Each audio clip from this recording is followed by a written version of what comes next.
unhappy for you, or I'm happy for you. Hindi lahat na nagpapaalam ay hindi ka na mahal. Hindi dahil ikaw ay iniwan ay hindi na siya nanghihinayang. Nanghihinayang sa inyong nakaraan, sa dami ng inyong pinagsamahan. Sometimes, saying goodbye is the best option. Letting go is the last option. Para pareho kayong mag-grow, pareho kayong matuto.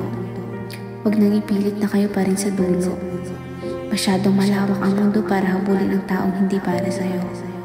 Takot kang maiwan, pero naiwan mo ang sarili mo kakahabol sa isang tao. Sobrang pagmamahal mo, di mo nakikita may mga tao na rin sa paligid mo ang naiwan mo sa ere, lalo na ang sarili mo. Accept and let go.